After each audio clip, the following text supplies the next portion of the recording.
Part 6. Weak Points and Strong. Sun Tzu said, "Whoever is first in the field and awaits the coming of the enemy will be fresh for the fight. Whoever is second in the field and has to hasten to battle will arrive exhausted." Therefore the clever combatant imposes his will on the enemy, but does not allow the enemy's will to be imposed on him. By holding out advantages to him, he can cause the enemy to approach of his own accord, or, by inflicting damage, he can make it impossible for the enemy to draw near. If the enemy is taking his ease, he can harass him. If well supplied with food, he can starve him out. If quietly encamped, he can force him to move. Appear at points which the enemy must hasten to defend. March swiftly to places where you are not expected.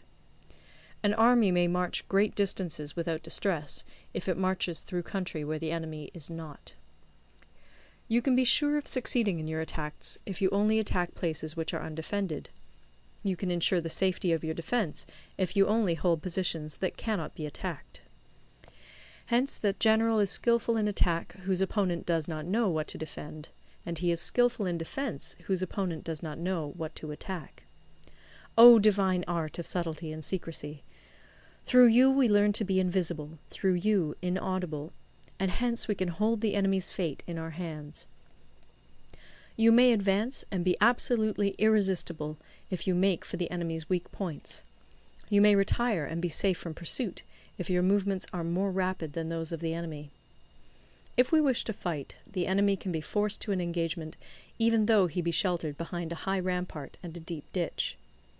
All we need do is attack some other place that he will be obliged to relieve.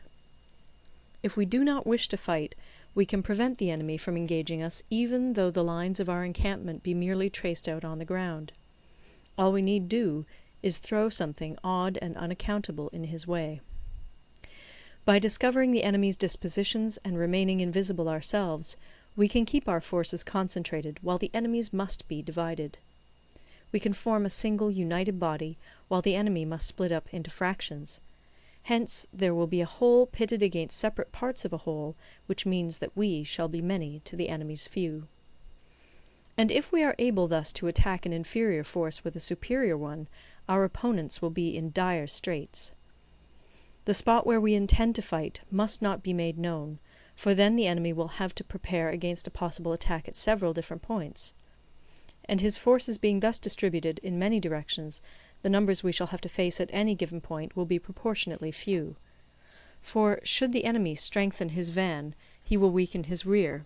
Should he strengthen his rear, he will weaken his van. Should he strengthen his left, he will weaken his right. Should he strengthen his right, he will weaken his left. If he sends reinforcements everywhere, he will everywhere be weak. Numerical weakness comes from having to prepare against possible attacks. Numerical strength from compelling our adversary to make these preparations against us. Knowing the place and the time of the coming battle, we may concentrate from the greatest distances in order to fight. But if neither time nor place be known, then the left wing will be impotent to succour the right equally impotent to succour the left, the van unable to relieve the rear, or the rear to support the van. How much more so if the furthest proportions of the army are anything under 100 li apart, and even the nearest are separated by several li? Though according to my estimate the soldiers of Yue exceed our own in number, that shall advantage them nothing in the matter of victory. I say then that victory can be achieved. Though the enemy be stronger in numbers, we may prevent him from fighting. Scheme so as to discover his plans and the likelihood of their success. Rouse him, and learn the principle of his activity or inactivity. Force him to reveal himself, so as to find out his vulnerable spots. Carefully compare the opposing army with your own, so that you may know where strength is superabundant and where it is deficient.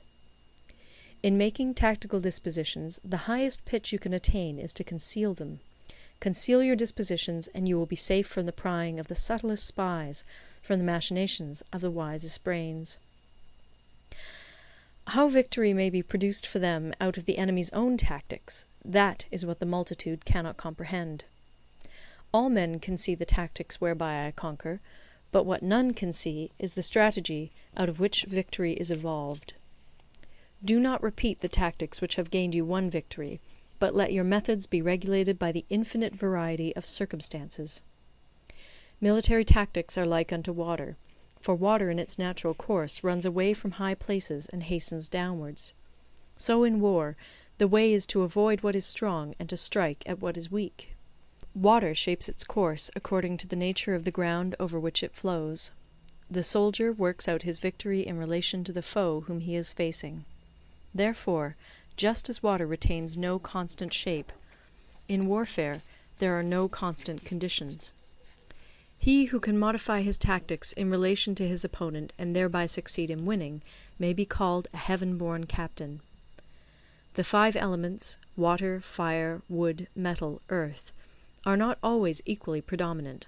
The 4 seasons make way for each other in turn. There are short days and long. The moon has its periods of waning and waxing. End of Part 6.